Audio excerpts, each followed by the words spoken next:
years. We're so partisan, we're so political, people miss the point when you talk about it. They look at the person. I think what happened to Lagos was that it got very lucky and got a fellow called Bola Ahmed Tinubu to be governor in 1999. Why do I think this is the case?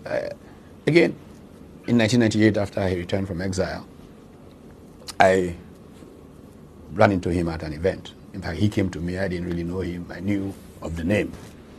And he came to me and said hello and said, look, I wanted to meet you when we were in exile. Whenever Nadeko gathered to say, look, what should we do? Chief Enahor or somebody will invariably say, look, who knows what is on ground in Nigeria? Does anybody know what Utomi think of the subject? And he said, invariably, he would be the one. He would have read what I would have written, and he would offer the Utomi position. And that often was where Nadeko chose to go. And I thought, I said, that's very kind of you all. And blah, blah, blah. So when he was elected governor, he sought me out, and he wanted me to work with his team to develop a view of Lagos.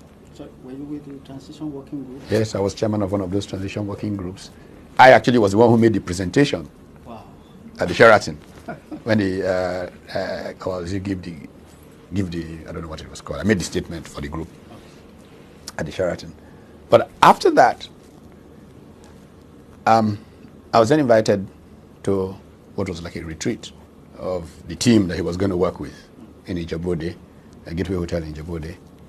And subsequently, after he became governor, I used to actually lead the cabinet retreats that they had. Oh, they were having retreats? Oh yeah, every quarter in Akodo. Everything that's happening in Lagos was planned back then. That is why my respect and regard for him is extraordinary. And I told somebody this story a few days ago. Why do I think that Bola Tinubu is a leader? In those early days, there was tension. He didn't get along with his deputy. And at one of those retreats we had in Akodo, and of course everybody would talk. In spite of the tension, everything was flowing very smoothly. The deputy was very aggressive in stating her views on things. There would be just quiet, and the conversation would continue as if nothing, either they ignored what she said, or they just politely commented on it and moved on. I said, it's really nice. I'm amazed these fellows can manage these differences so well. That went on until one day that the governor had something to run into Lagos for.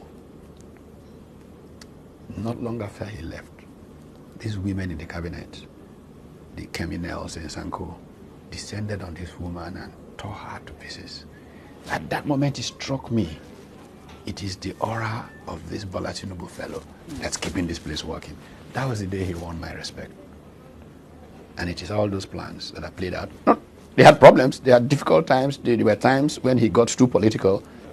And he had the good judgment to pick a successor. Most of us disagreed. We thought he should pick somebody else. We preferred somebody else.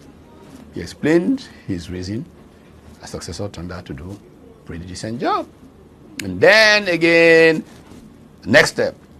Again, we saw wisdom in the choice that was made. So, gentleman has my respect.